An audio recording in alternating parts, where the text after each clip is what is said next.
Bem-vindos, pessoal, bem-vindos todos.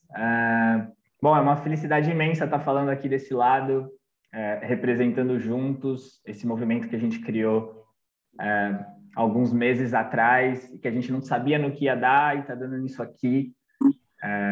Bom, para contextualizar, para quem não nos acompanhou tão realmente nesse tempo, o Juntos é um movimento em prol do voluntariado empresarial, é uma unificação de redes que trabalham em prol do voluntariado empresarial. Nós organizamos, as 5 maiores redes de voluntariado do Brasil se organizaram, que são o CMVC, que é o Comitê Mineiro de Voluntariado Corporativo, o GEV, Grupos de Estudos de Voluntariado Empresarial, o CBVE, Conselho Brasileiro de Voluntariado Empresarial, o CLAVE, Conselho Latino-Americano de Voluntariado Empresarial, e o Atados Hub, que é o grupo de empresas do Atados. Muito prazer, eu sou o Gustavo, eu trabalho no Atados, sou líder hoje do Atados Hub, e estou muito feliz em poder fazer essa abertura desse evento. Hoje a gente quer trazer uma troca muito inspiradora para mostrar realmente a importância do tema, a importância do voluntariado empresarial nesse momento que a gente vive, que é um momento tão delicado, e a importância da gente estar junto, né? Acho que o nome do evento diz por si só, né? Tá aqui atrás de mim, mas já diz por si só. A união, né, a colaboração dentro desse setor, né, do terceiro setor e também da atuação das empresas com o voluntariado empresarial é essencial. Então, muito felizes de terem vocês aqui, porque vocês fazem parte também dessa construção, vocês fazem parte também dessa história do voluntariado. Eu vou chamar agora a Vivian, minha parceira, CNVC, ela vai passar mais algumas orientações, vai apresentar um pouquinho dos palestrantes para vocês também. Vi? Boa tarde a todos. É realmente um prazer, um orgulho de concretizarmos esse nosso bate-papo entre, como o Gustavo falou, né, essas redes de voluntariado e estarmos unindo esforços e ter vocês aqui conosco hoje é um enorme prazer. Agradecer primeiro a presença de vocês e todos que toparam com a gente esse evento inédito e, lógico, aos convidados de hoje. Só dar algumas breves orientações, né? Todo mundo tentar deixar o microfone no mudo. Nós teremos, após a explanação dos convidados, a gente vai ter um bate-papo, porque a ideia aqui hoje é essa interação. Então, quem puder deixar a câmera aberta para a gente se sentir mais perto, espero que ano que vem o Juntos consiga fazer presencialmente um grande evento, apenas na transmissão dos vídeos, né, que eu peço para desligar as câmeras, para não ficar pesado, e que a gente tenha aqui um fim de tarde muito inspirador, mas sem dúvida com os convidados que temos hoje, não tem como ser diferente.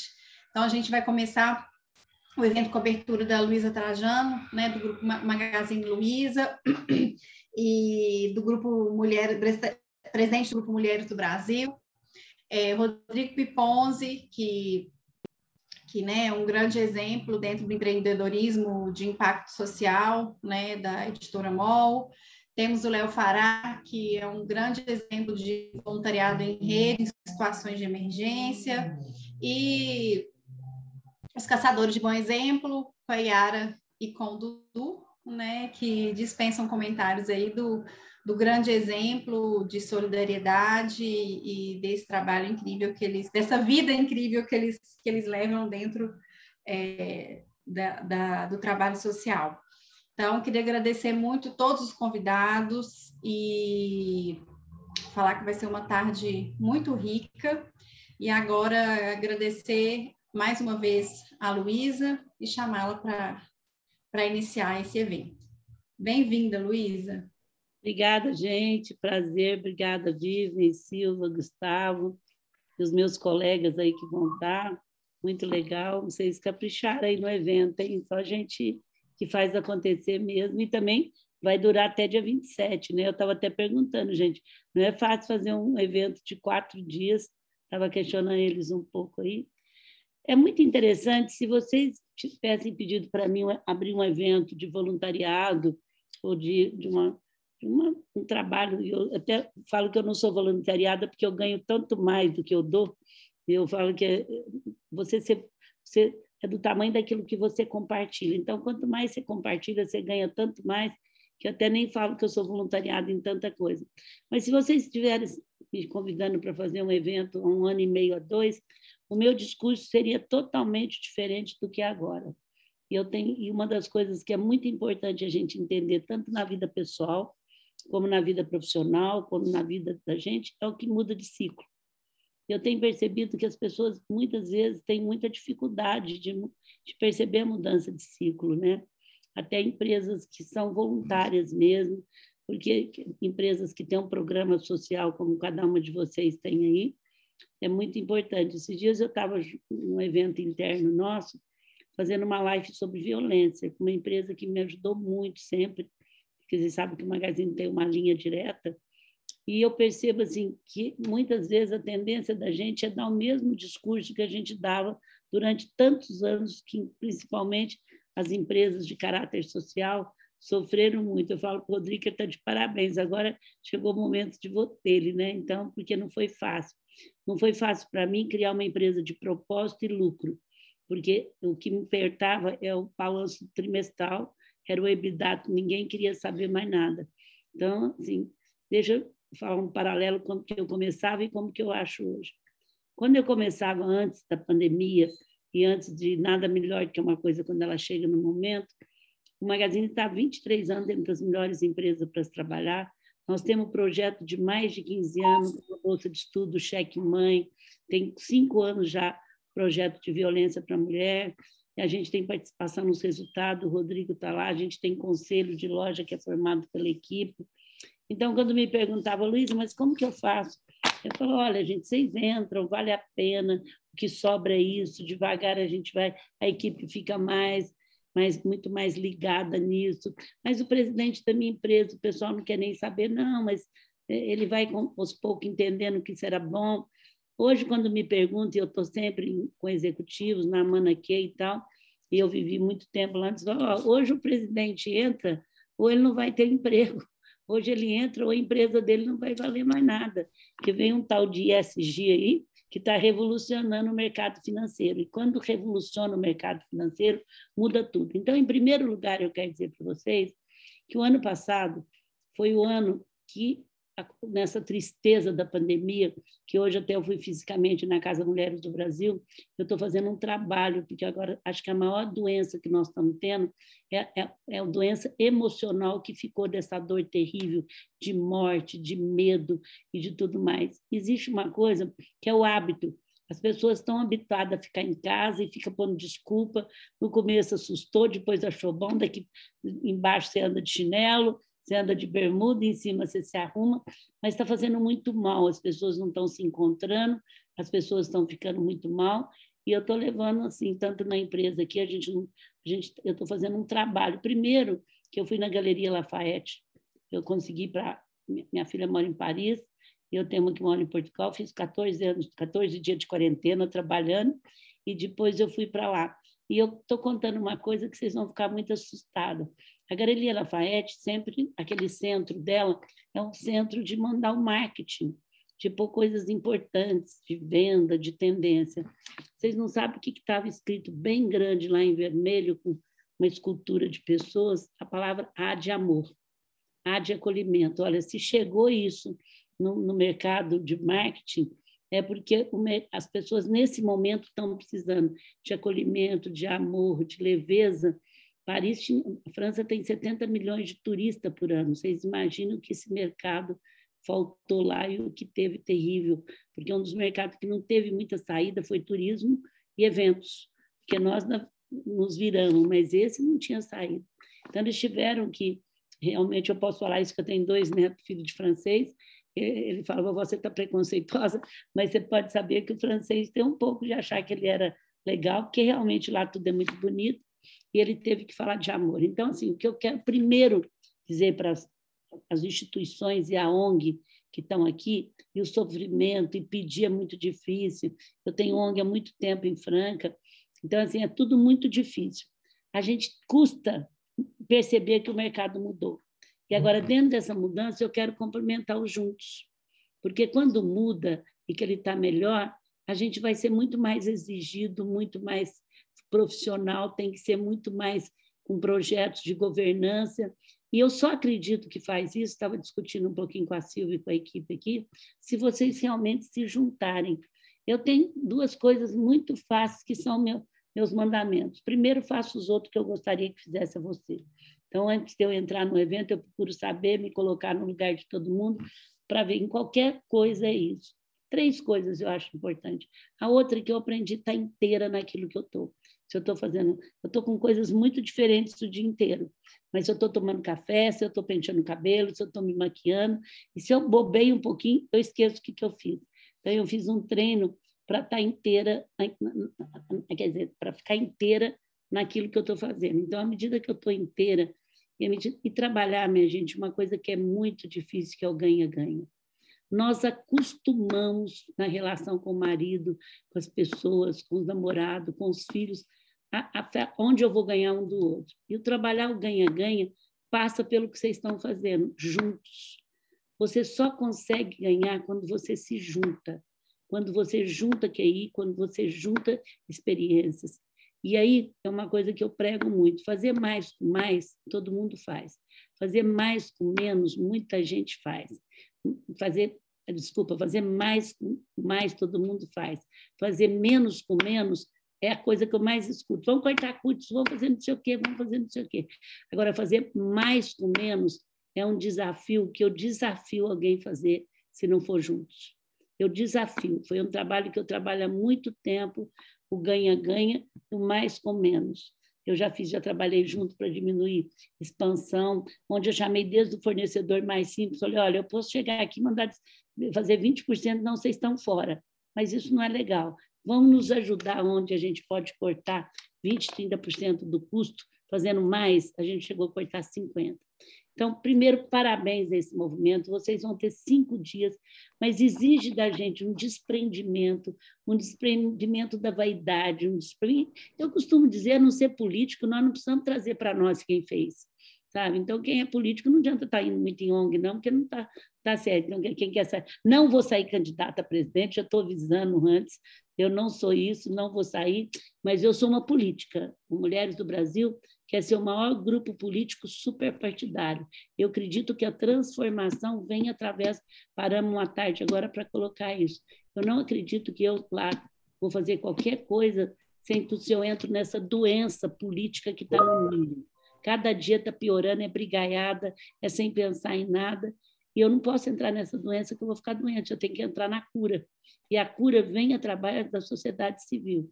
Então, eu acho que é muito importante vocês entenderem que está no momento de vocês, que tem que dar um grande salto. O Rodrigo pode falar isso, os outros que vão falar aqui podem falar. Então, assim, eu só queria passar assim, quando o Magazine começou a crescer mais, a Droga Raia, que é da família do Rodrigo, e qualquer outra empresa, exige muito mais da gente. Profissionalismo, transparência, governança. Então, assim, ao mesmo tempo que é uma grande oportunidade, é uma grande responsabilidade. Então, as empresas, a cultura da doação entrou nesse momento. As empresas, as famílias deram mais de 7 bilhões para a Covid. Mais de 7 milhões. Aí fala, Luísa, mas o povo vai continuar fazendo isso? Sabe por que vai, gente? Aumentou o nível de consciência. Todas as famílias, inclusive a nossa, começou assim, Silvia, a gente não vai dar cesta básica. A gente quer dar coisa que fica legado, hospital, nós queremos dar respirador, UTI. Não teve nenhuma que não teve que dar 20% da sua base para a cesta básica. A fome bateu na porta. Foram aquelas pessoas que vendiam as coisas para comer no outro dia que, de repente, parou de vender. Então, todos. E o mais bonito de tudo, e o Rodrigo pode falar depois, que as famílias se envolviam na distribuição e aonde foi descancarado a desigualdade social, que esses dias eu fiz uma entrevista com um jornal internacional, ainda ganhei assim, puta, mas vocês não sabiam da desigualdade social? Nós carregamos ela há 400 anos. nós tivemos quase 400 anos de escravidão. Uma vergonha, eu peço desculpa em nome do Brasil. É uma vergonha. E nós tivemos a pior abolição que podia ter. A pessoa foi jogada na rua sem casa, sem comida, sem dinheiro, sem trabalho e sem nada. Foi aonde se juntaram e fizeram isso. Agora, a pior herança que deixou para nós foi os nossos dois papéis, colonizado ou colonizadores. A gente sempre foi, alguém mandou na gente, ou foi o país, ou foi o patrão, e a gente sempre dá desculpa. Eu não fiz porque fulano não deixou, eu não fiz, e a gente nunca assumiu o Brasil. Então, duas coisas que ficou forte. A cultura da doação entrou. Lógico que esse ano é um ano que as pessoas já gastaram mais, estão se recuperando, mas eu estou no meio de muitos amigos meus, empresários, de vários, né? E tanto político entrou e entrou feio. Só que quanto mais entra, as empresas têm compliance, mais transparente, mais governança. E não é fácil, gente, a gente ter governança, a gente ter transparência, principalmente numa área onde a gente trabalha com mais voluntário. Então, se juntando, vocês, eu até perguntei, vocês vão continuar conjunto ou só para fazer um movimento? Não, Luiz, a gente vai continuar. Boa tarde, aqui é Conrado, eu sou da TI da Telefônica. Eu acho que está com alguém. Tudo bem? Luiz, acho que você ficou no mudo. É muito importante vocês viverem profundamente e duas coisas importantes, eu ter o conhecimento e fazer acontecer. Nós vamos estar na era agora, gente, do aqui e agora, do fazer acontecer. Eu tenho fama do aqui e agora. Esse é o momento que nós vamos viver. E aí o mais importante é sair daqui, dia 27, todos os insights, com 5 coisas que vocês vão fazer acontecer. Mas siga aquilo direitinho, não mais do que 5, que cabe na palma da mão, tanto na sua vida pessoal, como na sua vida da empresa que você está, Luísa, mas eu não sou a presidente da minha ONG. Bem que eu queria falar, ela que podia estar aqui. Gente, eu não cheguei onde eu cheguei sendo a mais importante. É lutando, é não desistindo, é perseverando, é buscando. Eu sou filha única, minha tia não tem filho. Eu chegava perto da minha mãe e falava assim, a professora fez isso comigo. Ela falava, o que você pode fazer para a professora mudar com você? Então, eu fui se perguntar qual que é a maior vantagem que tem, eu fui criada com solução a não ser a doença. Então, mexeu muito com a gente. Eu fui criada com solução. E nunca é só entre eu saio perguntando, eu falo que eu não sei, eu pergunto, eu saio juntando. Se eu vejo que alguém gosta daquilo que eu estou imaginando, eu já junto aquilo com a gente, vou juntando e vou fazendo para que a gente possa. Então, eu quero resumir, é o momento de vocês. O Grupo Mulheres do Brasil é um exemplo disso. Nós vamos fazer 9 anos agora. Nós temos 93 mil mulheres. Eu tinha certeza, nós temos mais de 15 mil trabalhando sem parar. Nós estamos em todos os continentes, em todas as capitais. E nós não inventamos a roda. A gente apoia as organizações que já têm, seja de violência, de educação, de cultura, de saúde e de tudo mais. Nós temos 21 causas, onde nós trabalhamos muito nessas causas na ponta. Então, assim, a gente não inventa mais uma instituição, mais uma ONG, a gente não tem isso, a gente se junta. Eu acredito que essa juntar é que vai fazer a diferença. E hoje nós somos o maior grupo político suprapartidário. E o que nós vamos fazer agora é um planejamento para o Brasil de 2022 a 2032, para que todo o povo saiba que onde nós queremos estar no nível de educação, no nível de habitação, no nível de saúde, porque nós temos um SUS maravilhoso, que eu já sabia disso, e no nível de emprego. Eu nem quero chamar de economia, porque o emprego é que dá dignidade para a pessoa. Agora, tem um caminhar entre a fome e o emprego. Por isso que, quando eu sou Bolsa Família a favor, eu sou esquerda. Quando eu sou a favor da privatização, eu saio colocando lá que eu sou direita. Mas nunca, eu sou Brasil, apaixonado, Magazine Luiza canta o hino nacional toda segunda-feira, há 23 anos. Minhas filhas foram estudar o Brasil. Alimentação tem 5 livros editados. Foi conhecer o Brasil antes de conhecer fora. Eu acho que o Brasil é nosso, que a gente tem que assumir. Então, a minha sugestão, primeiro, é convidar vocês, mulheres, para entrar nós somos rumo aos 100 mil, temos 94 mil, para ter uma força política agora, para que a gente possa dizer, olha, eu não vou ser candidata, mas vocês podem ter certeza que nós vamos atuar feio com um grupo grande a favor do Brasil e do remédio da cura, que é a união, né? Eu não vejo outra forma. E isso, nós estamos correndo muito risco.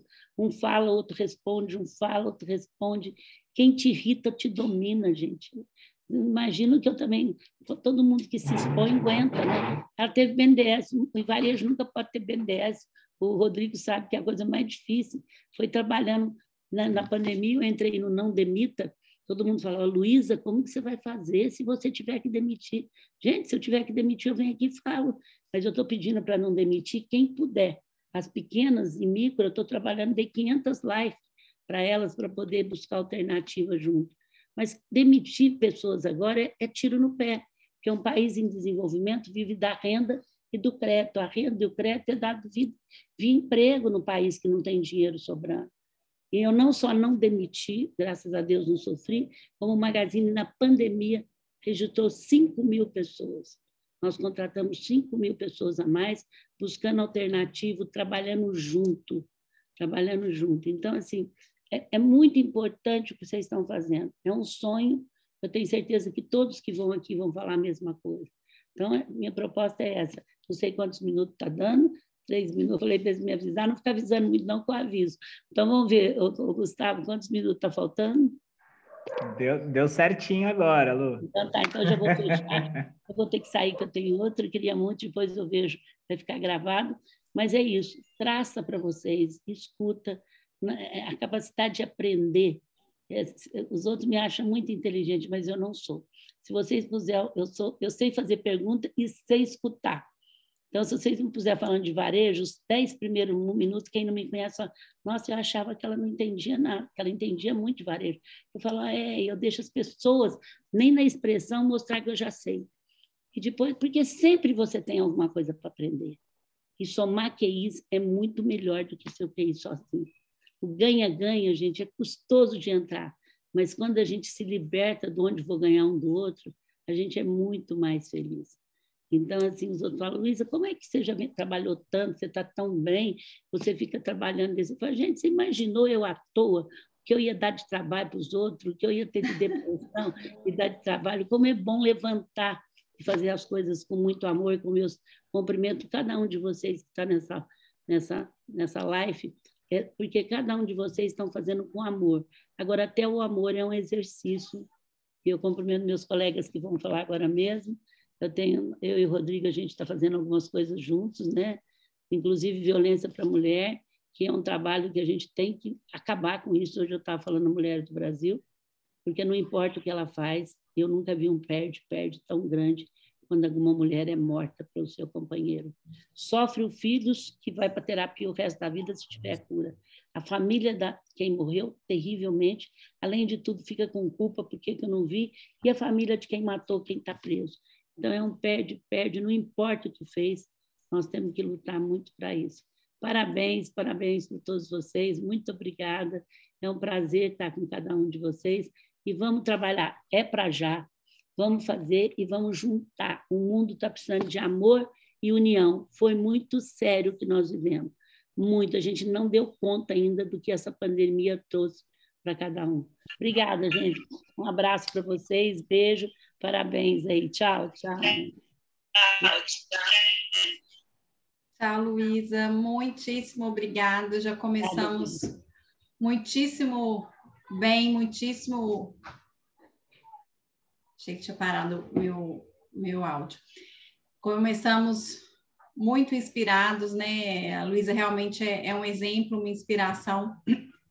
E agora acho que temos que continuar somando os QIs aqui, temos muitos QIs inspiradores aqui também, e vou passar para o Pipons, já dando sequência aí como parceiro aí dos trabalhos da Luísa. Tchau, Luísa, obrigada. E só antes, vou passar a vinhetinha aqui do evento que a gente não passou no início, e na sequência, Rodrigo, é com você, tá?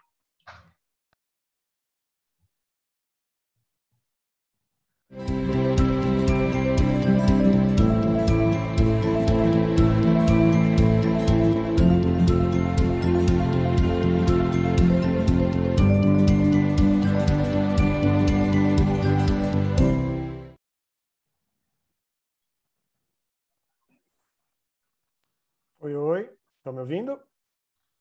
Sim. Boa. Bom, primeiro queria agradecer aqui o convite. Acho que tem tudo a ver aqui, né? Acho que a fala da Luísa tem tudo a ver com o propósito aqui do encontro. E eu me sinto também super inspirado, né? Não só pelas palavras, mas acho que pelo próprio espírito aqui do encontro e do que pretende se colher ao longo dessa semana, né? Estou super honrado de poder dividir um pouco, aprender um pouco, enfim, acho que é para isso que a gente está aqui, né? Enquanto ela falava, eu até pensava aqui, né? Acho que ela foi conectando com muitas das coisas que eu queria falar. Hoje de manhã eu estava até pensando um pouquinho, né? O que eu ia falar aqui hoje, nesses 12, 15 minutos aqui, para poder, enfim, começar aqui o evento. E acho que ela trouxe muitas das coisas que eu acredito que são muito relevantes agora, né? Antes eu vou me apresentar rapidinho para quem não me conhece. Eu sou Rodrigo Piponzi, eu sou fundador da Editora MOL, que é uma editora de impacto social, e eu trabalho há muitos anos, né, 14, 15 anos já com esse negócio de impacto social que basicamente trabalha aí em torno da cultura de doação, né? A nossa cultura de doação está totalmente entremeada na missão do nosso negócio. A gente criou um modelo de negócio que consiste em vender produtos editoriais, livros, revistas, calendários, entre outros, em redes varejistas, né? Aproveitando aí a capilaridade, volume de clientes, de colaboradores, a preços super acessíveis e doando parte do valor que se paga para organizações sociais. Então, o modelo que foi lançado lá em 2008 com a revista Sorria, na Droga Raia, e que, enfim, veio sendo escalado, replicado aí pelo Brasil. A gente já doou quase 42 milhões de reais nesses 14 anos. Hoje a gente está em mais de 5 mil lojas de 13 redes diferentes com esses produtos.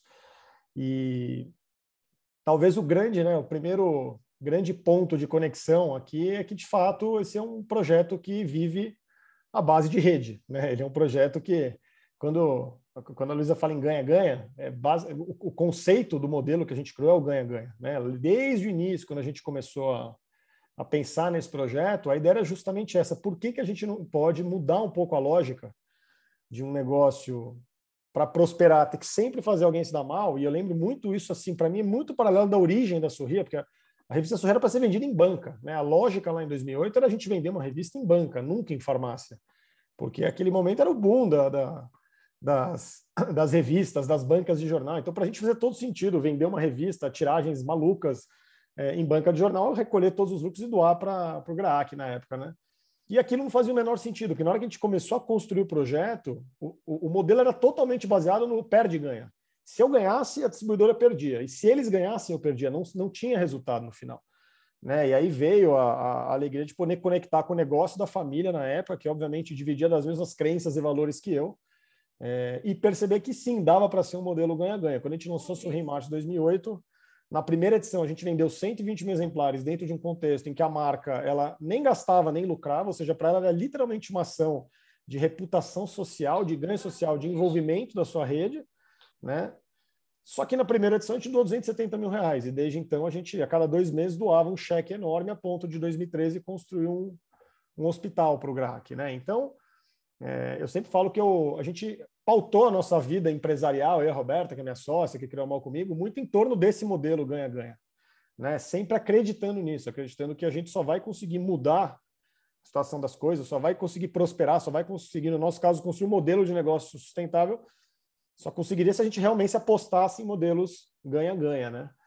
E isso foi muito a tônica do negócio. Tem uma frase que outro dia eu li que eu achei curiosa, né? Que era assim: não adianta você querer competir comigo, porque eu vou sempre querer que você ganhe. Ela, de alguma forma, representa um pouco desse sentimento, assim, né?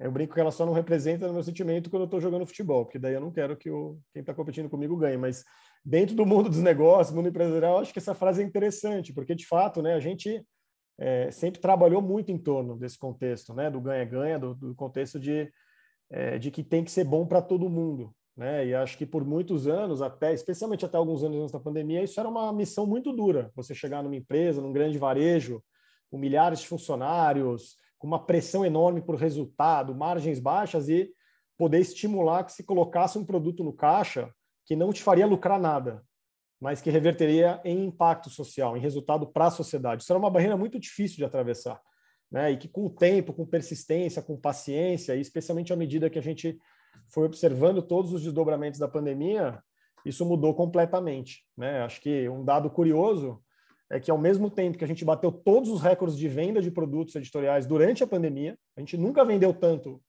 quanto durante a pandemia, o que é um contrassenso, porque em muitos momentos as pessoas saíam menos, tinham medo de ir nas lojas, consumiram menos. Foi a época que a gente mais vendeu. E 2020 foi o ano que a gente mais iniciou projetos. A gente começou projetos com 4 redes no ano passado, e nesse ano vamos fechar com mais 4 redes novas. Foi o maior boom de novos lançamentos, de novas redes parceiras que a gente teve nos últimos 14 anos. Foram exatamente nos 2 anos de pandemia. Isso não é uma coincidência.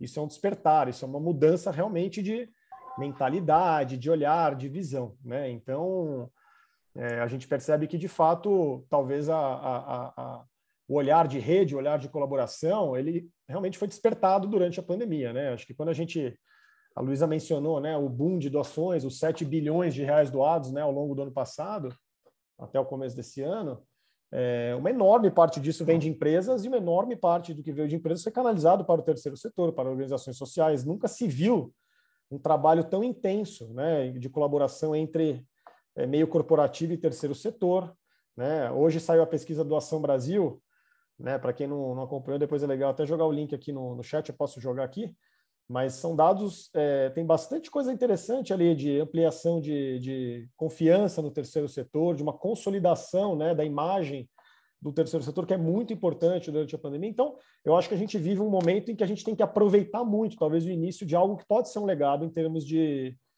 colaboração, né? E quando a gente olha um pouquinho do modelo da MOL, acho que uma coisa que é legal de destacar também é que a gente está falando de um modelo de participação pessoal, individual mesmo, né? Ao mesmo tempo que, de um lado, você fala, nossa, que incrível, a gente doou 42 milhões de reais através da venda de 22 milhões de exemplares. O ticket médio aí dá menos de R$2. Então, é um projeto de microdoação pura, né? De contribuição coletiva. É muita gente, milhões de pessoas que estão contribuindo, ajudando para que a gente possa mudar a vida de muitas pessoas, né? A gente já tem mais de 130 organizações sociais beneficiadas. Mas, ao mesmo tempo, a gente foi descobrindo com o tempo um efeito colateral maravilhoso, que é o que acontece dentro dessas organizações onde a gente trabalha. As 12 redes que a gente trabalha hoje, a gente vai entrar com a 13ª, elas têm 90 mil funcionários juntos. Eu falo que são 90 mil embaixadores de causas. São 90 mil pessoas que estão promovendo todos os dias a cultura de doação através da venda desses produtos. E isso muda completamente o olhar que elas têm, porque de um lado elas falam, nossa, eu transformo a vida de outras pessoas com o meu trabalho, que é incrível. Mas, ao mesmo tempo, elas são extremamente tocadas e entendem que esse trabalho em rede, lá no final, faz subir um hospital, faz equipar uma ala de uma organização social, tira milhares de pessoas das ruas, permite que se coloque comida no prato de famílias vulneráveis, permite que se eduque crianças em situações vulneráveis, enfim. Então, é muito interessante ver como, né, esse efeito para dentro das organizações também passou a gerar, né, um benefício, um olhar sobre esse tipo de modelo muito diferente, né? A gente fez agora, recentemente, uma pesquisa que a gente sequer lançou, isso é um super spoiler, mas em que clientes doadores de redes de varejo, 84% desses clientes que doaram em varejo dizem doar no varejo aumenta a reputação da marca. Eu vejo essa marca de outra forma, eu acho que ela é mais responsável que o concorrente dela. Essa é a dado de pesquisa que a gente acabou de coletar. Então, tem muita coisa que a gente olha que navega, né, dentro desse universo. Trabalhar a cultura de doação, trabalhar a rede dentro do universo empresarial é muito valioso. Muda não só a vida de quem está sendo beneficiado, não só gera impacto social, mas transforma a sociedade no sentido de, né, a gente dar as mãos e falar, a gente tem que trabalhar juntos. Eu sempre falo, talvez um dos grandes legados da pandemia, que a gente possa ver com a lente positiva, e aí eu sou sempre um otimista, né, de carteirinha, é de fato o despertar coletivo, né? A gente talvez pela primeira vez entender com mais clareza esse despertar coletivo, a responsabilidade que a gente tem uns nas vidas dos outros, né? E aí, enfim, acho que um paralelo interessante para poder ir fechando aqui a minha fala, eu não sei quanto falta de tempo, vocês me avisem aqui no chat, tá? Mas um paralelo interessante é a gente olhar também para o universo das famílias, né? O universo da doação dentro das classes mais ricas, mais favorecidas, né? Que também acho que a gente teve mudanças muito interessantes, né, nesse período de pandemia. Eu acho que, finalmente, quando a gente fala de olhar coletivo, de despertar, né, eu acho que muitas pessoas que viviam dentro de bolhas, que estavam completamente isoladas do que acontece na nossa sociedade, porque estão ali imersas em seus privilégios, né, enfim, eu acho que essas pessoas foram obrigadas a despertar e acho que isso, né, a gente passou, eu observei muito uma experiência de realmente de exemplo, de um se apoiar no exemplo do outro, de um estimular o outro, né? A gente criou no ano passado, por exemplo, durante a pandemia, um projeto que foi o Família Apoia a Família, né? A gente tem um instituto familiar também, né? Eu criei junto com meu pai, chama Instituto ACP, que é um instituto focado em desenvolvimento de gestão e governança do terceiro setor, muito com a crença de que a gente tem que desenvolver institucionalmente o terceiro setor para que ele possa entregar a missão dele cada vez melhor, né? Então, essa é a missão do nosso instituto familiar. E a gente, no ano passado, quando, né, veio aí o início da pandemia, com força, a gente criou um projeto chamado Família Apoia a Família, que basicamente era uma plataforma da benfeitoria, com dezenas de organizações sociais, que, né, foram curadas por nós, onde as pessoas podiam fazer uma doação que era automaticamente convertida em recurso entregue em comunidades, diretamente às lideranças, para que elas entendessem o melhor uso desse recurso, no sentido de colocar cestas básicas na casa das pessoas, né? A gente arrecadou, em 2 fases do projeto, na primeira onda e na segunda onda, no total, algo em torno de 14 milhões de reais. E foi um movimento muito impressionante, assim, o tamanho, né, das famílias que nos procuraram, famílias que nunca tinham doado, que não tinham nenhuma estratégia de doação, que nunca tinham literalmente aberto a carteira para ajudar alguém, né? E isso, obviamente, oscila desde as famílias que têm a possibilidade de doar 50, 100 reais, até as famílias que têm possibilidade de doar milhões de reais, né? Eu acho que a gente também passou a ter um olhar, e acho que isso também apareceu na pesquisa Doação Brasil, que foi apresentada hoje, né? Como proporcionalmente, em relação a 2015, os ricos passaram a doar mais do que eles doavam. Isso é muito interessante, acho que isso tem muito da pandemia, mas, de fato, isso é um grande sinal de como a gente começou a colocar sementes, fincar estacas importantes para esse olhar coletivo, para esse trabalho em rede. Afinal, esse recurso, que era colocado no Família Apoia a Família, estava chegando lá numa organização social comunitária que estava fazendo acontecer lá na ponta. Então, é uma canalização muito direta em que a gente foi simplesmente um veículo, um facilitador. Muitas vezes, né, os doadores precisam de canais simples, didáticos, né, diretos, que possam auxiliá-los. Então, acho que esse é um ponto legal para destacar. E aí, para fechar, enfim, a gente estando dentro de um evento de voluntariado, né, uma rede de voluntariado, eu fiquei pensando hoje mesmo, eu falei, nossa, é muito interessante, porque a minha carreira como empreendedor social, e quando eu comecei ela sem saber que eu me tornaria empreendedor social, vamos dizer que a minha carreira como empreendedor, ela começou a partir de trabalho voluntário, né? Quando eu tinha um estúdio de design, eu resolvi fazer um trabalho voluntário para o GRAAC, porque eu gostava muito do Dr. Sérgio Petrilli, admirava demais o trabalho dele, me conectava muito com os desafios de comunicação deles, e foi assim que eu conheci. Eu botei o meu pezinho lá, eu tinha 20 e poucos anos, botei meu pé no terceiro setor, comecei a me envolver com o projeto, né? E ao longo aí de 1 ou 2 anos de trabalho voluntário, eu tive a ideia, junto com a Roberta, de criar uma revista que pudesse apoiar nessa difícil missão de captação de recursos, né? Então é interessante, porque hoje eu pensava exatamente isso, né? Foi o voluntariado que me levou até aqui, porque foi realmente ele que me despertou internamente para que eu pudesse, de fato, me tornar um empreendedor social. Acho que essa é uma passagem muito bonita, assim, que eu estimulo muito, né? Seja a minha família, outras pessoas. Eu tenho 2 filhos pequenos e desde cedo, né, já estimulo muito eles a ter esse olhar, porque, de fato, eu acho que o voluntariado, né, a gente poder entender que doação não é só dinheiro, é tempo, né? O quanto a gente aprende. Eu falo muito isso com meus irmãos dentro do Instituto Familiar. E eles participam pouco, bem menos que eu gostaria. Eu falo, vocês não imaginam o quanto... Vocês acham que os beneficiados são as organizações que a gente apoia? Vocês não imaginam o quanto isso beneficia a gente, o tamanho do repertório que a gente adquire, o quanto a gente aprende, o quanto a gente desenvolve. Então, eu acho que o voluntariado ele é uma das ferramentas mais poderosas que a gente tem de transformação. Então, eu queria também dividir isso aqui dentro da minha história. Mas é isso, gente. Passa a palavra aí para o Gustavo, para a Vivian, para a gente seguir aqui. Estou super à disposição aqui para a gente bater um papo. Muito obrigada, Ponzi. Outra história super inspiradora que a gente tem aqui, e realmente o voluntariado nos leva a situações, a contextos que a gente não imagina. A gente tem vários casos de sucesso aí de empreendedores que começaram com voluntariado, principalmente empreendedores sociais. Então, tenho certeza que seu movimento aí continua inspirando muita gente e transformando muita gente. Agradeço sua fala, e agora passo para o Léo Fará,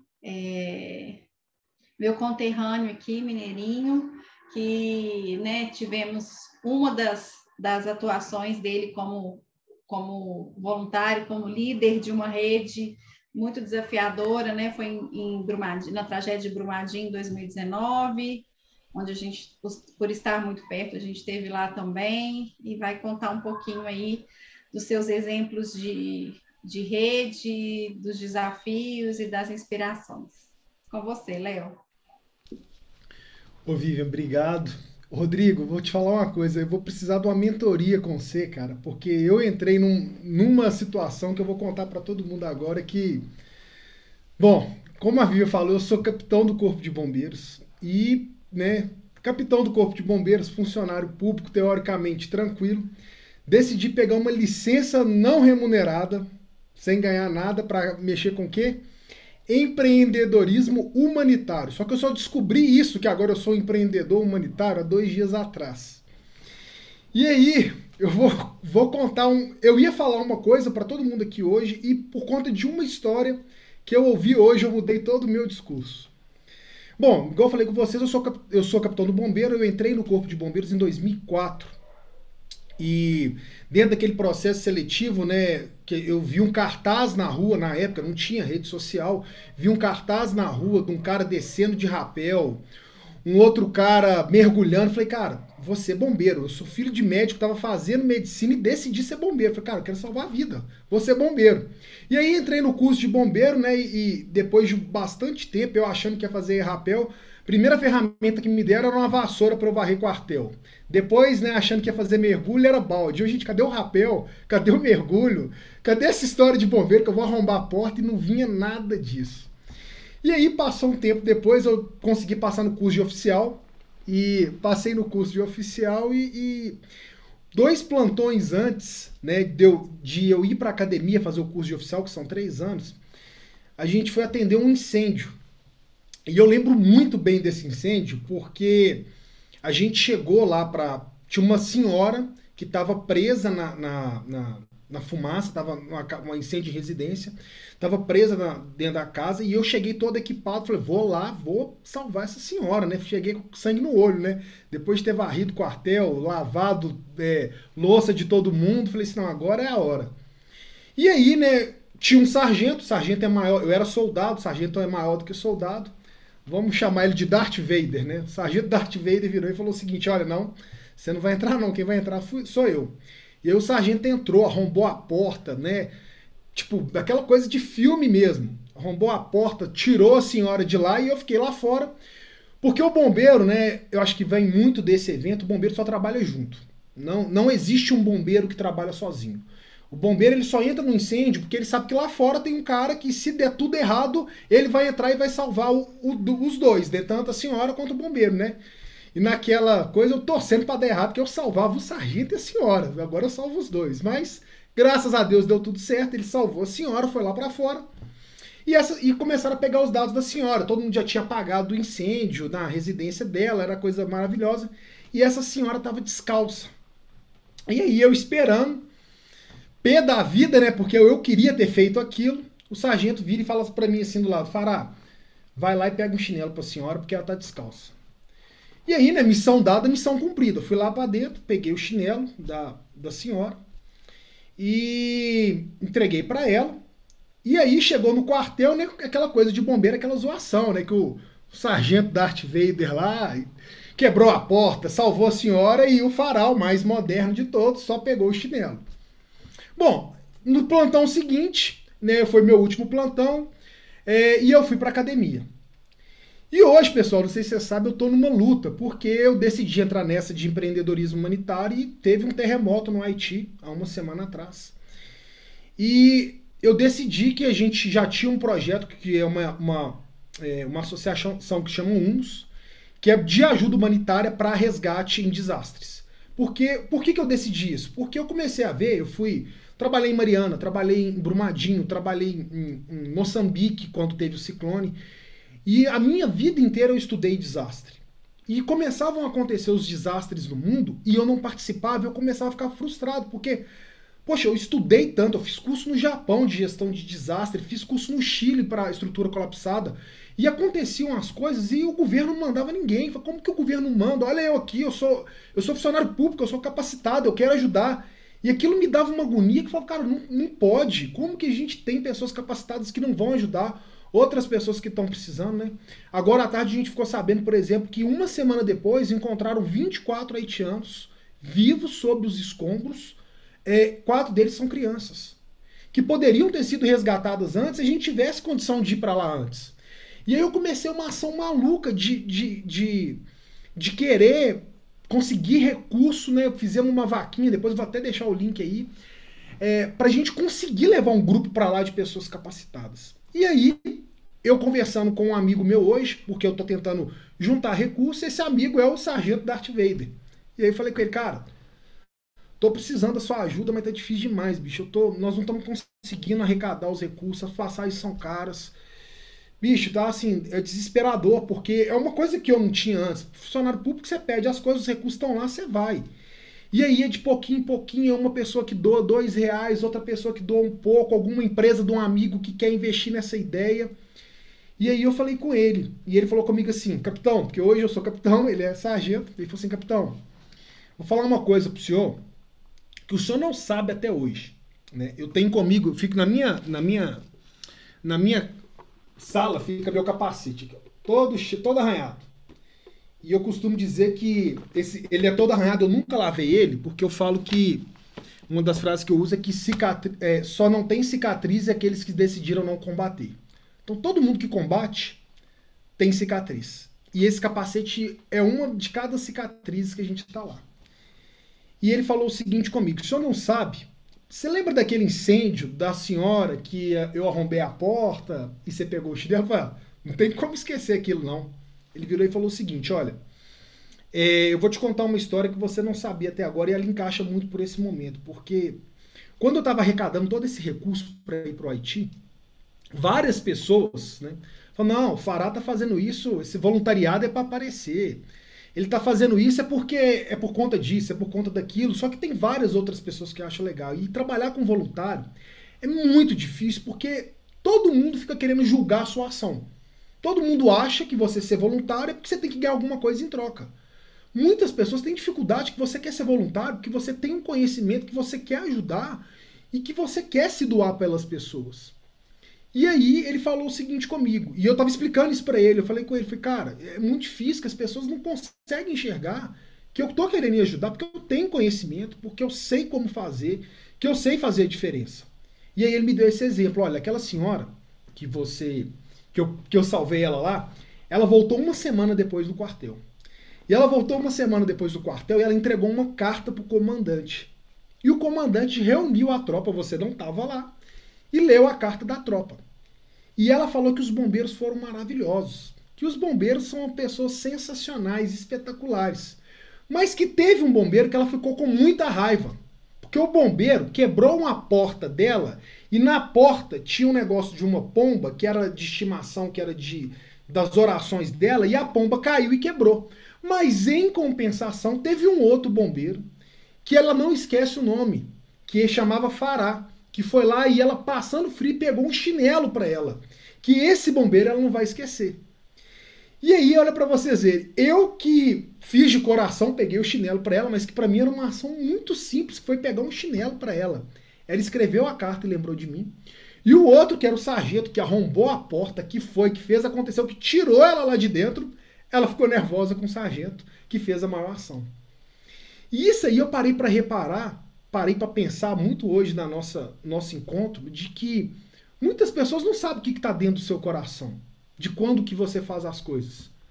Quando a gente pega para fazer uma boa ação, o que importa de verdade é o que está dentro do nosso coração. Não é o que as outras pessoas vão pensar, não é o que as outras pessoas vão falar, é o que você sente de verdade. Então quando a gente decidiu fazer essa missão para o Haiti, que eu falei assim, olha, não importa, eu vou, com recurso, sem recurso, eu vou dar meu jeito, porque eu sei que tem pessoas que lá precisam, tem pessoas que podem ser ajudadas, e a gente vai fazer a diferença. A gente vai fazer a diferença para cada uma dessas pessoas. Se a gente for para lá e levar um pouquinho de comida para uma pessoa que está dias, uma semana sem comer, a gente já mudou o mundo. Eu falo que quando a gente muda uma vida, a gente está mudando o mundo daquela pessoa. A gente está mudando a vida dos filhos dela que ainda nem nasceram, que vão nascer, mas que você salvou ela porque você tirou um pouquinho do seu tempo, da sua energia, para tirar ela lá dos escombros. Então, tudo isso que vocês fazem como voluntário, gente, não desista. Por mais que seja difícil, e eu tô vivendo isso hoje, porque eu falo que dentro do que eu vivi no Bombeiro, nada foi tão difícil quanto tá vivendo isso que eu tô vivendo hoje. De tentar de pouquinho em pouquinho arrecadar pra gente viabilizar a vida de pessoas que estão precisando. Por mais que pessoas pensem diferente do que você quer, o que importa é o que tá dentro do seu coração. Então faz o que tá dentro do seu coração, segue o que você acredita, porque realmente, quando a gente junta pessoas, né, e eu vi hoje, porque eu nunca trabalhei com vaquinha online na minha vida, e eu vi o que faz diferença mesmo, é o pouquinho, é quando todo mundo se junta por um bem comum. A gente realmente consegue fazer a diferença nessas pessoas. Falei demais, eu tinha um vídeo para passar, tinha o depoimento da Senhora da Santa, mas fico feliz de estar aqui com vocês, depois a gente vai abrir para pergunta. E, Rodrigão, eu quero uma mentoria depois, cara, que o que vocês vivem aí não existe. Todos vocês que vivem com voluntário... Falo que, bombeiro é muito mais fácil que ser voluntário, viu? Eu falo com certeza com vocês. Tá prometida, Léo, a mentoria. Fechadíssimo. Com prazer. Léo, dá tempo do vídeo, quer passar? Dá. Bom, gente, eu vou passar um vídeo que é o vídeo de Brumadinho, das nossas ações em Brumadinho. Mas antes disso, eu queria passar um vídeo... Eu vou passar o vídeo de uma senhora que, dentro de Brumadinho, a gente, no meio da loucura toda, ela estava internada, que ela estava com depressão, estava muito traumatizada, e uma pessoa entrou em contato comigo no Instagram, pedindo para ver se eu podia deslocar uma equipe para tirar a santa dela que estava soterrada. E um monte de gente criticou essa atitude nossa de, vocês vão parar a operação para tirar uma santa dessa senhora? E aí eu vou mostrar para vocês que realmente pequenas atitudes valem a pena.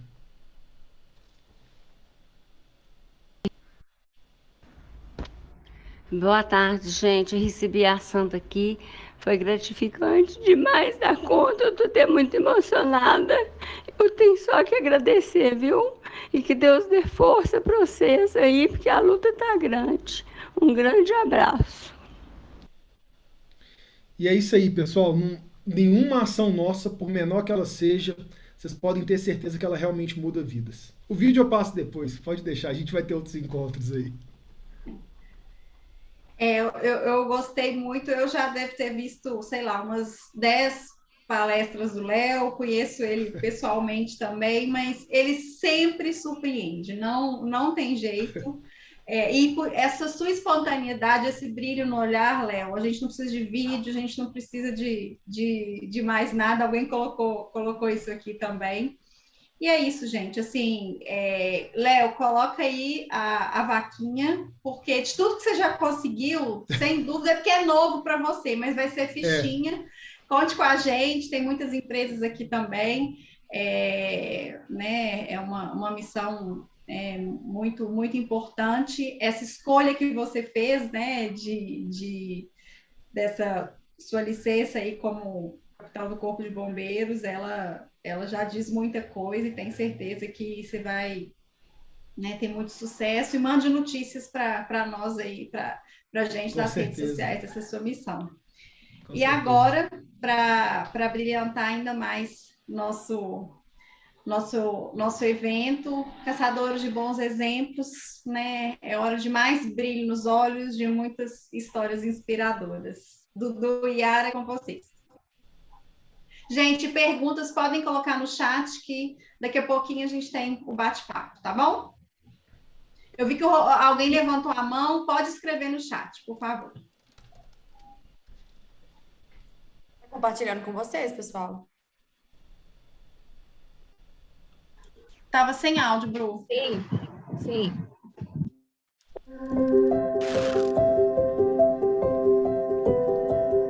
Olha que história fantástica! Um belo dia, um casal apaixonado acorda e decide largar tudo para correr atrás de um sonho. Eles viraram caçadores de bons exemplos. Eles largaram emprego, casa, família para recolher histórias de solidariedade pelo Brasil afora. milhares de amigos, né? Fora as pessoas que nós conhecemos na estrada, que nos ajudaram. Você vê que não tem dinheiro nenhum, que as pessoas poderiam estar se lamentando por todas as dificuldades, que as pessoas estão doentes e que isso não é empecilho para ela ajudar o próximo. Você vira para sua vida e fala assim, eu vou reclamar de quê? Sem interesse político, sem motivação religiosa e sem patrocínio, Eduardo e Yara provocaram espanto por onde passavam. Eu disse, são loucos, maravilhosos. Só mesmo muito amor para resistir ao cansaço, ao desconforto, doenças, temporais, estradas péssimas. Yara e Eduardo Xavier, bem-vindo ao Agora ou Nunca. Entrou!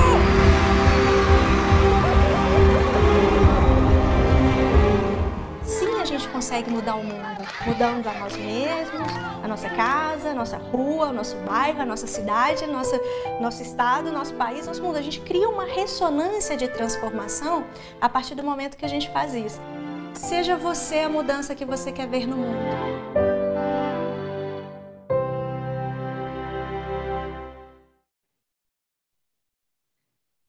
Oi, gente! Olá, boa tarde para todo mundo. Gratidão pelo convite, pelo carinho, por essa oportunidade de falar sobre o que a gente mais gosta, né? Que é a união, o poder de fazer juntos. E o Rodrigo falou muito bem, né? Que a gente espera que o grande legado dessa pandemia seja a solidariedade, né? O Fará falando sobre um pouquinho de cada um, que a gente constrói as coisas, a gente consegue mudar o mundo com ações simples. E esse vídeo resumiu a nossa história, então eu acho que a gente não precisa de falar muito sobre nós. Então nós vamos contar, nós somos mineiros, né, gente? A gente gosta de contar história, né? E nós temos duas historinhas que a gente quer contar, bem rapidinho, porque muitas pessoas perguntam, por que vocês fizeram isso? E eu falo que a gente estava em busca de qual que é o verdadeiro sentido da vida. Tipo assim, o que a gente está fazendo aqui nesse mundo? Será que é só olhar para o próprio umbigo? Ou será que é viver em comum unidade? Fazer o bem, ajudar as pessoas. E foi lá na Amazônia que me respondeu essa pergunta. A gente estava em Manaus, indo para Porto Velho, e a estrada é muito ruim, é muito difícil de passar lá, é só aventureiros, a gente não é aventureiro. E tem que descer de balsa. Só que a gente não tinha dinheiro para descer de balsa. Aí nós enfrentamos o meio da floresta amazônica. Eram 5 dias para rodar menos de 1.000 quilômetros. Muito buraco, muita lama. Vocês viram um pedacinho aí no filme, né? 120 pontos. 120 pontos de madeira, sem sinal telefônico. Era um lugar muito difícil de passar. Antes de pegar esse pior trecho, tinha uma comunidade muito pequena, mas um lugar muito bonito, floresta amazônica, rio, tucuxis. Eu fui tirar algumas fotos enquanto o Dudu arrumava o carro. De repente, veio um garoto de uns 14 anos, ribeirinho, querendo tomar banho e querendo que eu saísse dali para tomar banho. E eu nem aí, opa, bom, continuei fotografando. Aí ele decidiu puxar a conversa. Apontou para o Dudu. Vocês moram ali? Aí eu abri o sorrisão achando que ele queria que eu contasse da aventura. Aí eu, sim, moramos. Aí ele fez a pergunta cruel. O que vocês fazem? Eu, putz, lascou.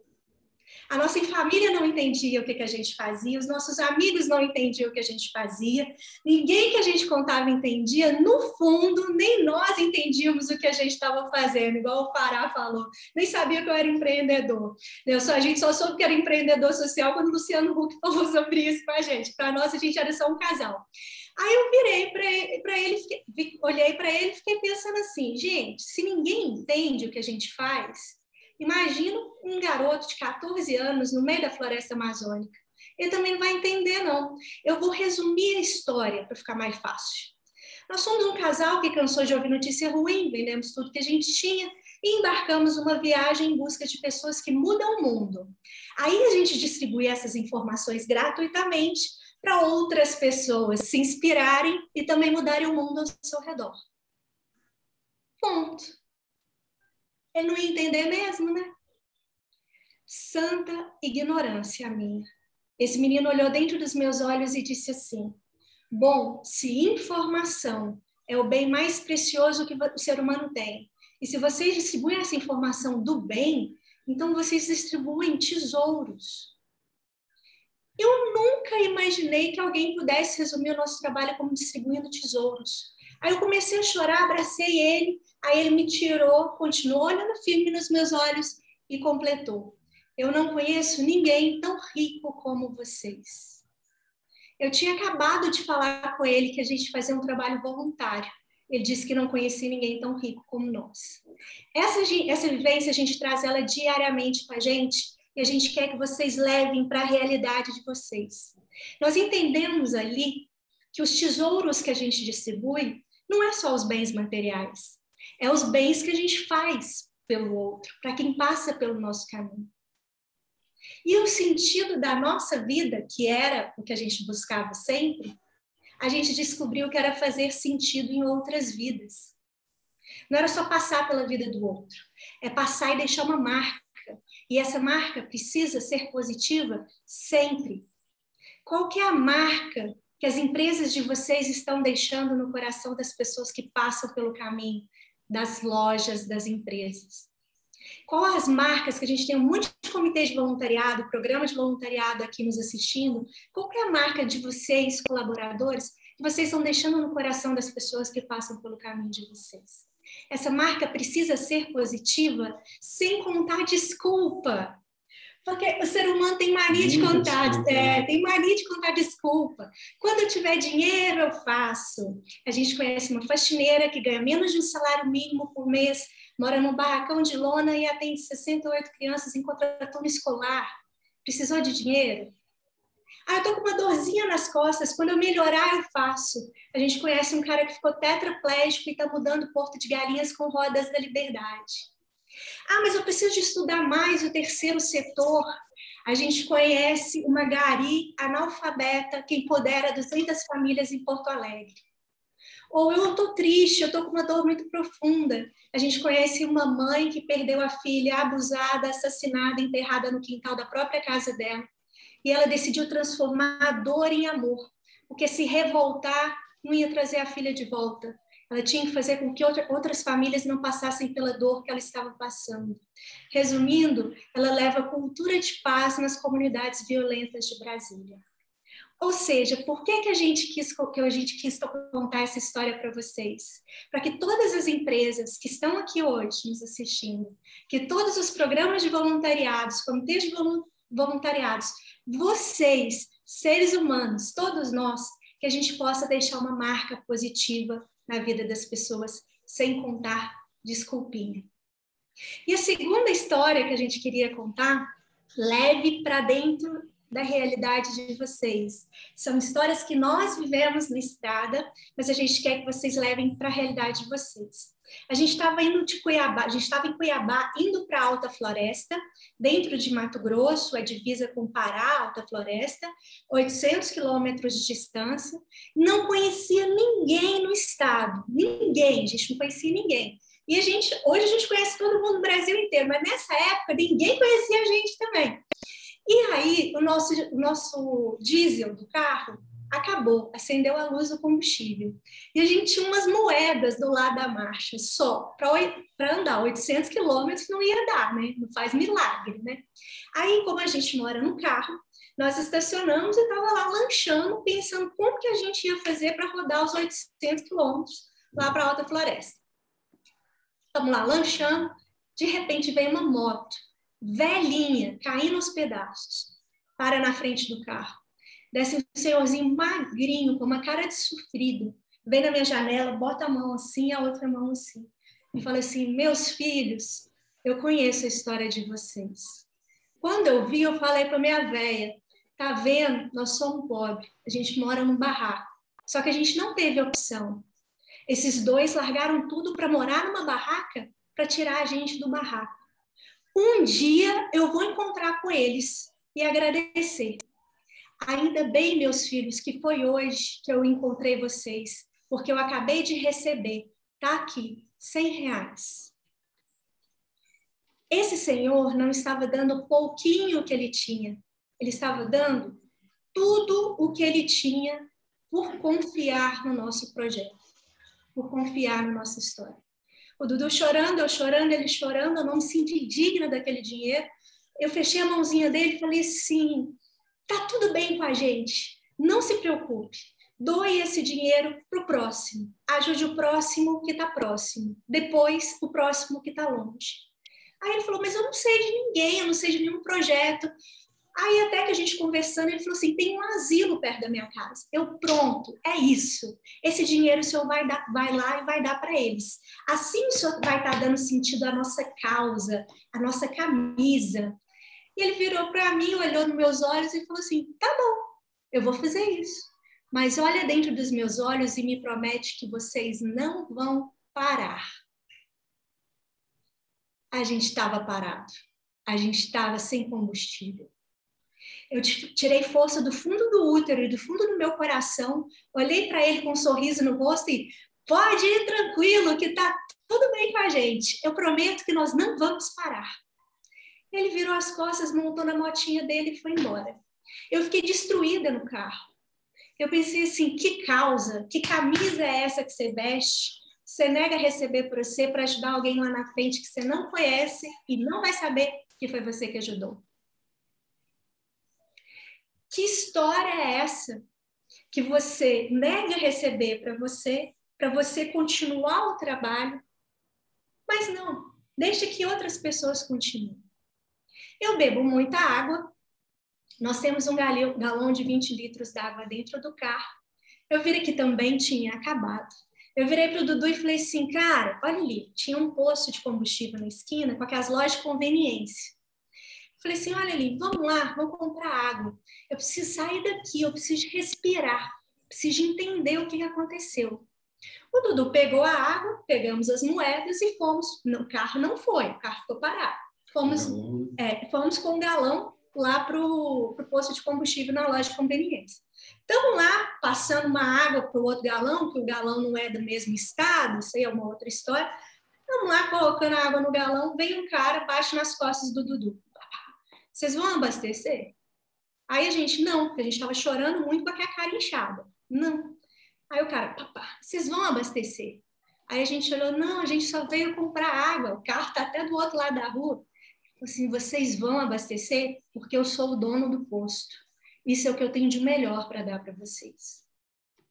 Aí a gente chorando ainda mais, nós viramos falando assim, o tanque está vazio, a luz do combustível está acesa. Aí ele falou, eu não estou perguntando, o que eu estou fazendo é para vocês não pararem.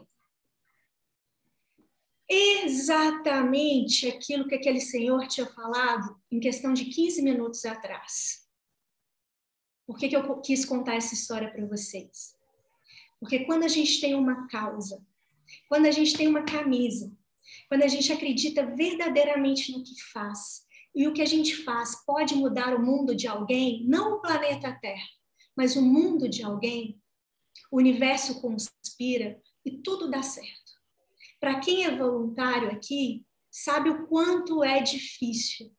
Às vezes vai faltar o combustível material, vai faltar o dinheiro, vai faltar os materiais, vai faltar o combustível material. Mas às vezes vai faltar o combustível emocional, porque para a gente que está na linha de frente, é muito difícil ver tanta desigualdade social, como a Luísa Trajano falou. Para a gente que é voluntário, é muito difícil a gente ver e não sentir na pele a fome, a tristeza, a miséria, a extrema pobreza, nós como privilegiados que nós somos. É muito difícil a gente não sentir na pele e não sentir dentro do coração. Então, também vai faltar o combustível emocional para vocês. Mas aí, eu vou falar o que aquele senhor e o que aquele dono do combustível falou para nós dois. Não parem. Não parem. Continuem, que a gente precisa dos voluntários empresariais, a gente precisa das empresas, para a gente mudar esse nosso país e o mundo das pessoas que passam pelo caminho. Porque a gente fazendo sozinho, nós somos só um casal. Mas se a gente fizer junto, com os comitês de voluntariado, com os programas de voluntariado, com as empresas, com as pessoas, as famílias, né? Eu sou voluntário, mas a família não é, vem, traz a família também. Se a gente fizer junto, a gente constrói um mundo melhor. Teve uma vez que eu estava muito mal e a gente tem mania de querer ser super-herói, né? A gente não fala que a gente está mal, não. Aí um amigo meu me ligou, Tadeu, o nome dele, falou assim, Yara, tá tudo bem? Eu, lógico, tá tudo ótimo, Tadeu, e com você? Aí ele, Yara, tá tudo bem mesmo? Eu, não, Tadeu, não tá, não. Nossa, eu tô sofrendo com tudo isso, eu tô sofrendo com a indiferença das pessoas, eu tô sofrendo com a desigualdade, tô sofrendo. Aí ele virou para mim e falou assim, Yara, fazer o bem não é fácil, porque se fosse, todo mundo faria. Então, eu estou aqui junto com você, para o que você quiser. Mas, por favor, nós precisamos do trabalho de vocês. E vocês precisam que a gente esteja junto com vocês. Então, vamos caminhar de mãos dadas? Vamos caminhar junto? Então, é isso, gente. Acho que falei muito também. Essa é a nossa história que passou no vídeo. Essas são as mensagens que a gente queria contar para vocês. O sentido da vida é fazer sentido em outras vidas. E a gente tem que deixar uma marca positiva na vida das pessoas. E essa última mensagem, não parem.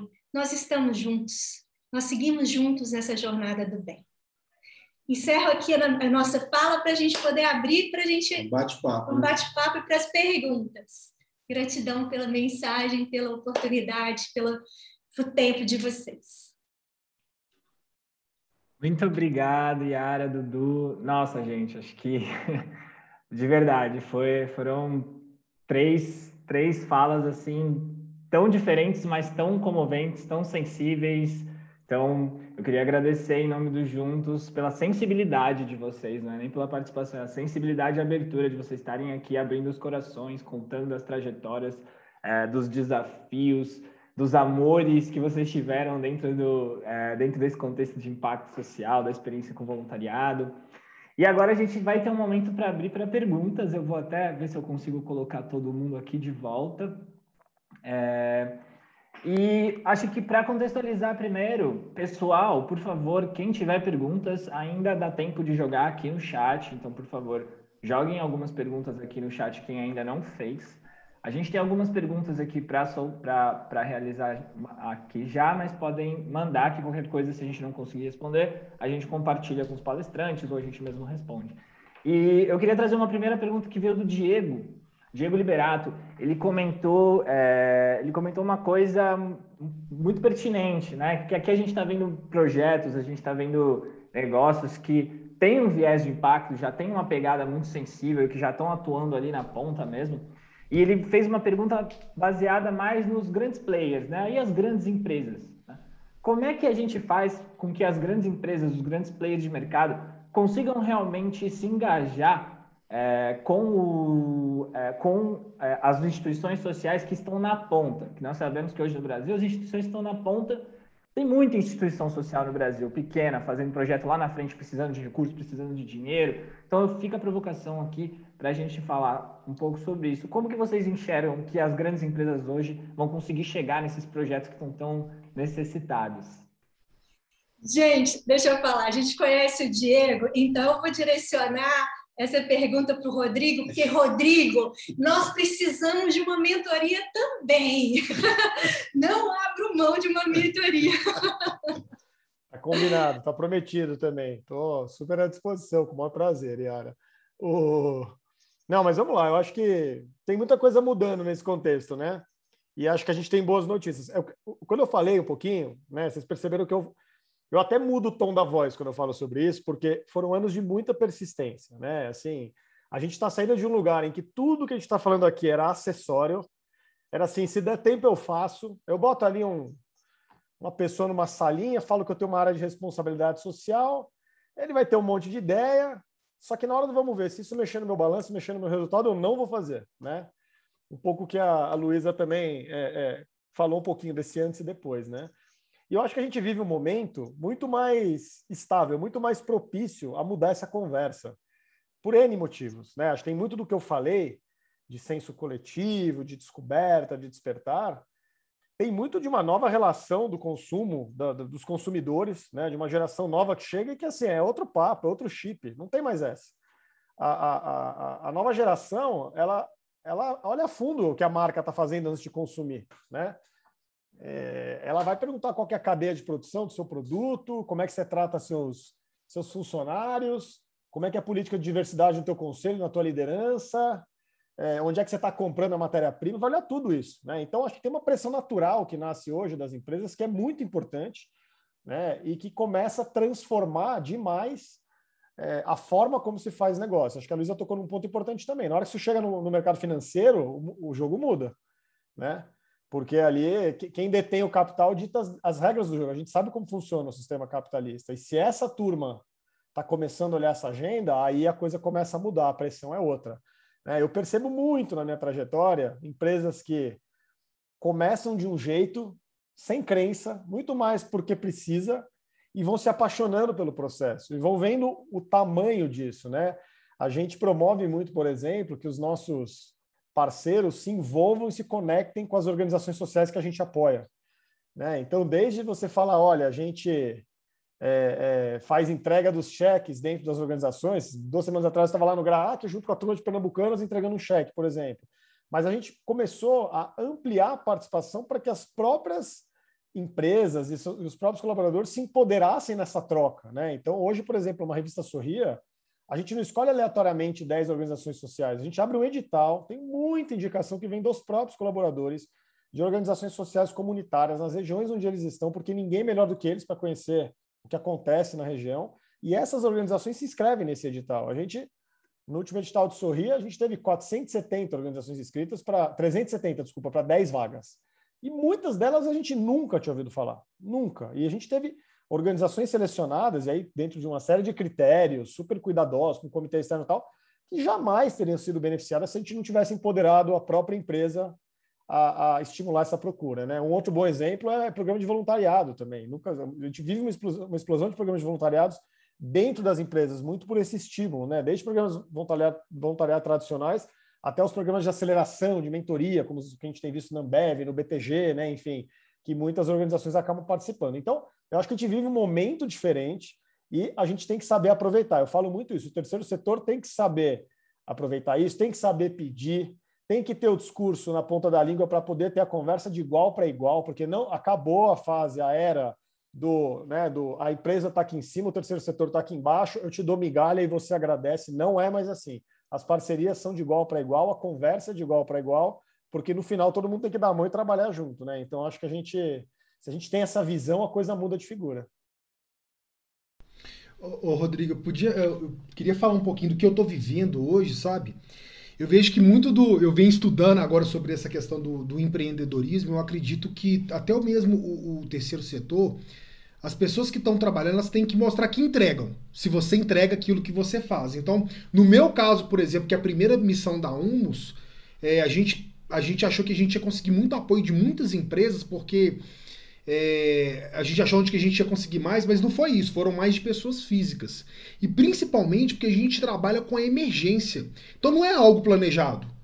Ninguém escolhe quando que vai acontecer um terremoto. Ninguém escolhe quando que vai acontecer um ciclone, igual no Haiti. Foi um terremoto e um ciclone e depois outro terremoto. Então, assim, as empresas, elas não estão preparadas para isso.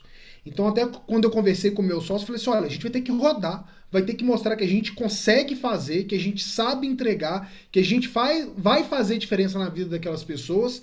E aí, a gente vai ter que falar, olha, o discurso vai ter que mudar. Olha, o desastre, ele acontece qualquer hora. E eu acho que as pessoas começaram a enxergar isso um pouquinho mais agora, porque ninguém imaginou que no estralar de dedos o mundo todo ia para casa, ia virar um vírus mortal que ia mudar o mundo. Só que isso é o que eu vivia todos os dias. Quando eu ia pro quartel, eu sabia que se eu saísse do quartel, eu não ia sair para casa de alguém para tomar um café. Ô bombeiro, vem cá tomar um café comigo, bombeiro, vem fazer um churrasco. Eu sabia que não ia ser isso, eu sabia que eu ia sair para ajudar alguém, né? Eu costumo dizer que nós, né, e o que a gente quer com a Humus hoje é que a gente seja a associação mais importante no dia mais difícil da vida de alguém. Porque essas pessoas vão estar vivendo o pior momento da vida delas. Então a gente precisa de dar essa resposta. E isso é emergencial. Então a gente vai ter que começar, a gente vai ter que rodar e mostrar que a gente entrega, que a gente causa impacto, que a gente realmente pode salvar vidas, para que as grandes empresas falem assim, olha, a gente precisa de suportar essa galera porque qualquer momento pode vir um vírus mortal, qualquer momento pode acontecer um terremoto, qualquer momento pode acontecer um ciclone. E esses caras têm que estar preparados a qualquer momento, né? E uma coisa que eu falei que eu estava conversando com a minha esposa, eu falei com ela, olha, como é que o mundo é maluco, né? Eu tenho 2 filhos, um de 14 e um de 8, que eles compram hoje roupa virtual num jogo de videogame.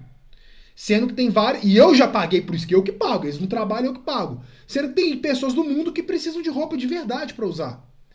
Então a gente está num mundo muito maluco. E aí eu falo, cara, imagina quantos milhões que são gastos num jogo de videogame. Alguém fica milionário porque... Bacana, é o trabalho dele. A gente tem que... Todo mundo tem que pagar a conta. Mas quando você fala que você tem que comprar uma camisa de verdade, uma comida de verdade para uma criança, a história é outra. Como que esse paradigma ele tem que ser quebrado, né?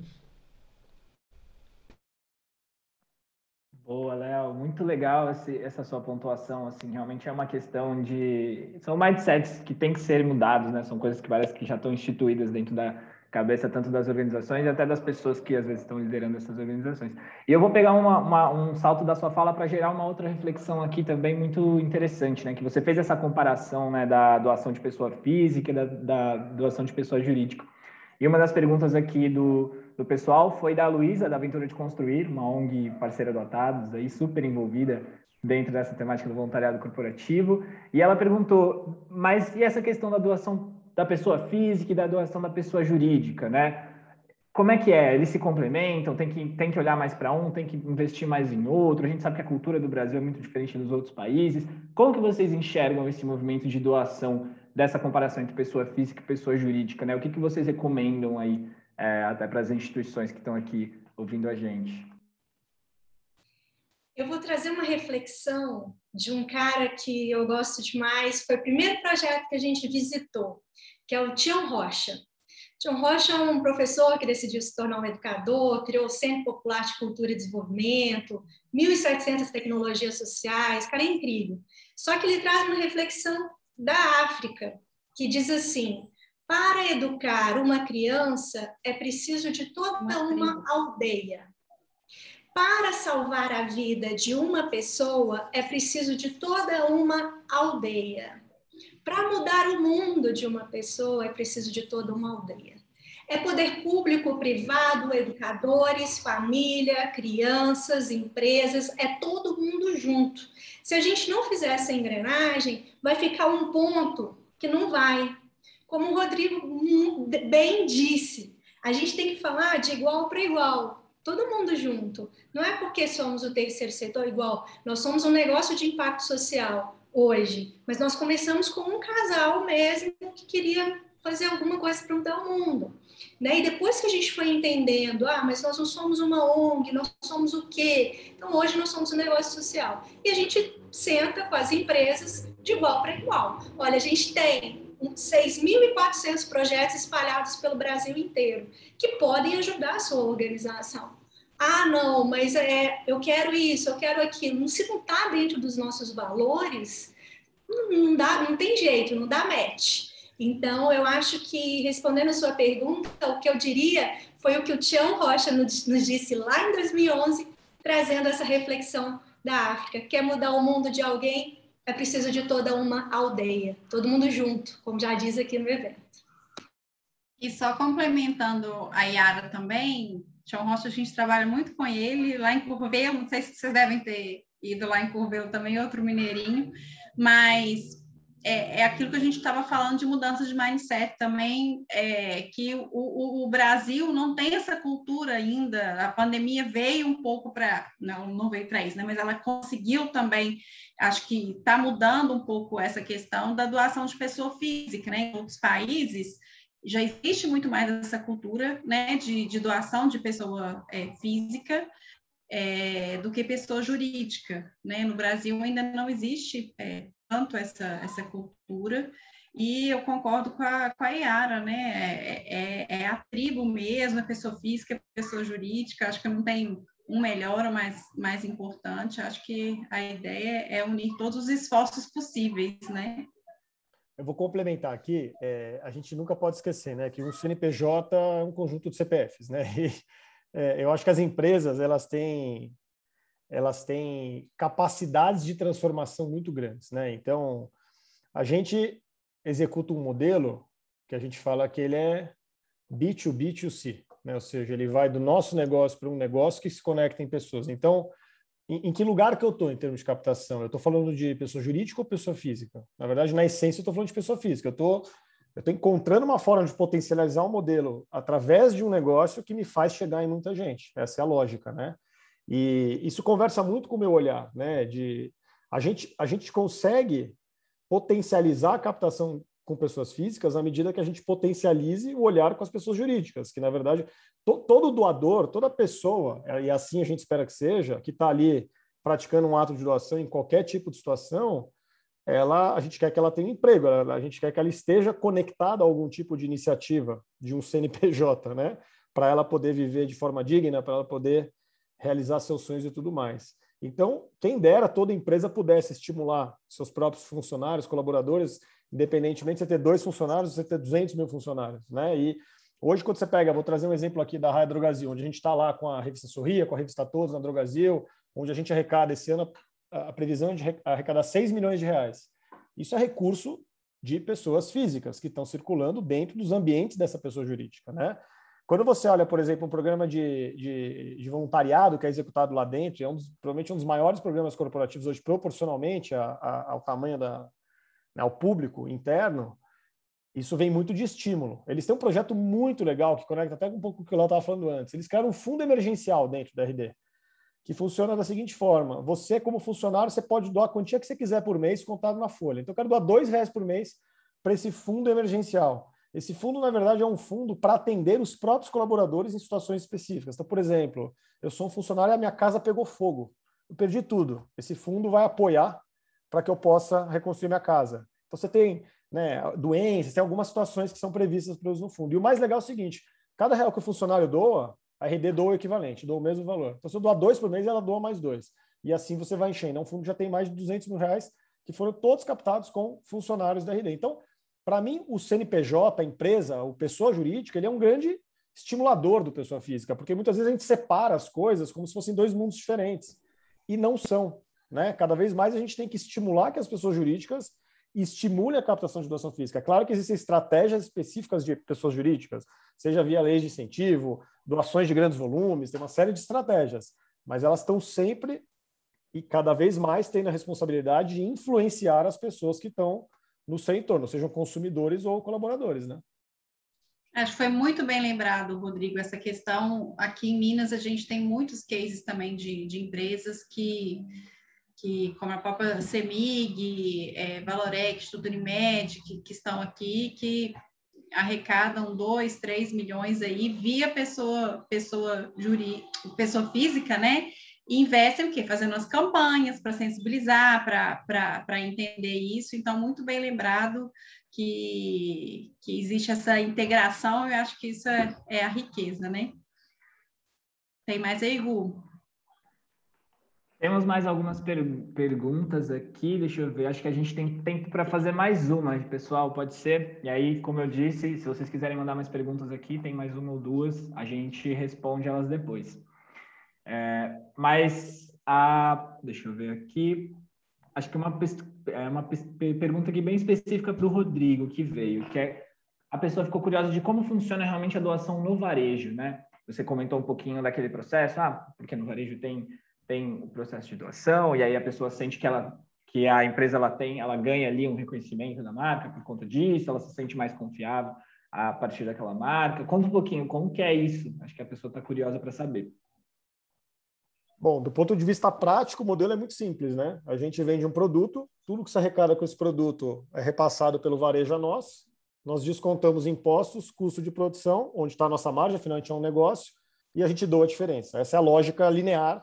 Cada projeto é operado numa conta específica, auditada, e normalmente a gente doa algo entre 30% e 40% da arrecadação. Por isso que o volume é muito grande, porque a gente trabalha com redes muito grandes, então a gente está falando de volumes muito grandes de venda. Hoje a gente tem as revistas mais vendidas do Brasil e os livros mais vendidos do Brasil, né, nos rankings editoriais. Aí. Então, na lógica matemática, é assim que funciona.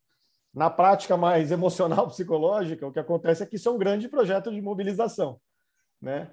Porque você tem um produto que, modéstia à parte, é super bonito, que está lá no caixa de uma rede. Então, sei lá, vou pegar um exemplo aqui. Você tem um livro infantil que a gente vende lá na Pets, o Acho o Bicho. Então, esse aqui é do ano passado, então vai sair um novo. Então, é um livro de atividade, super fofo, todo ilustrado, tal. Ele é lindo, lindo. Ele custa R$ 8,90, ele é super barato. Isso aqui na livraria custaria R$20, R$30.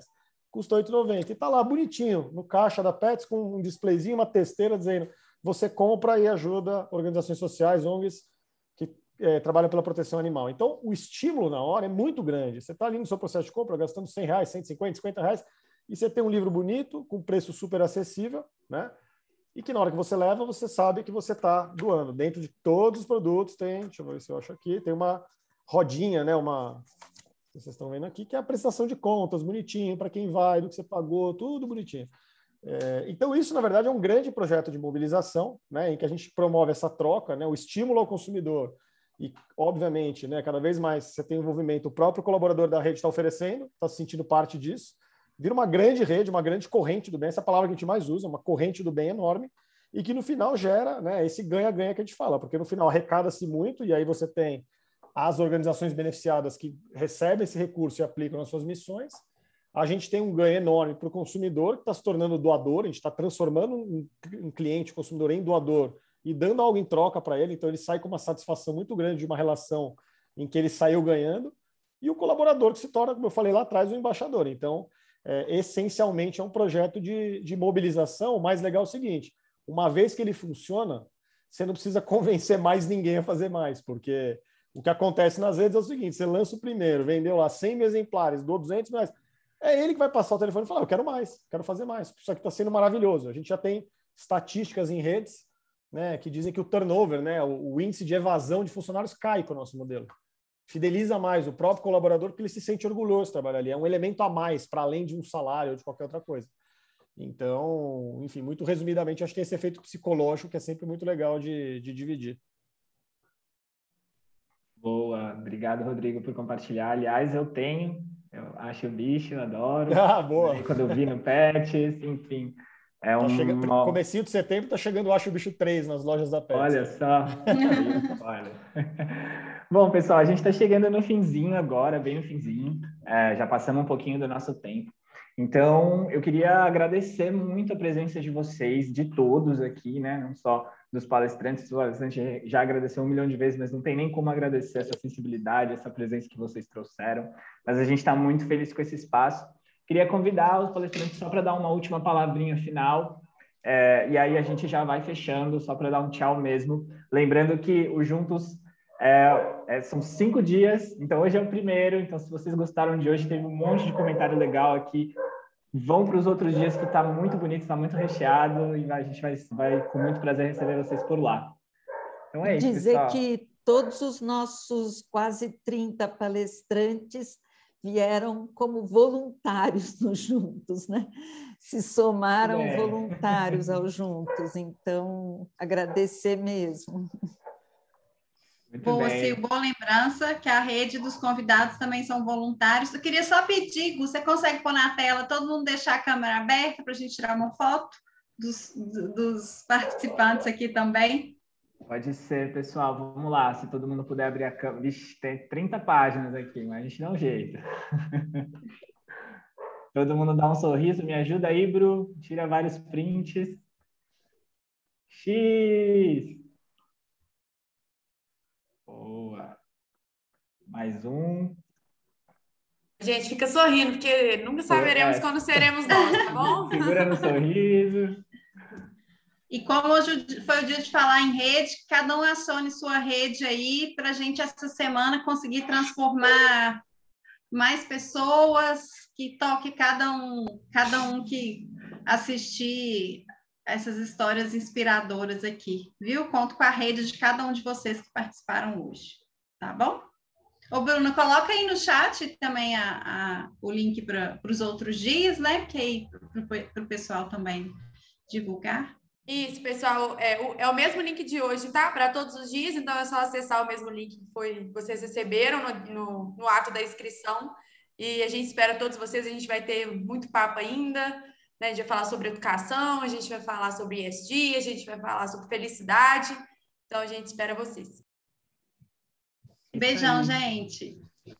Boa semana. Obrigado, gente. Valeu, tchau, até a próxima. Tchau, tchau.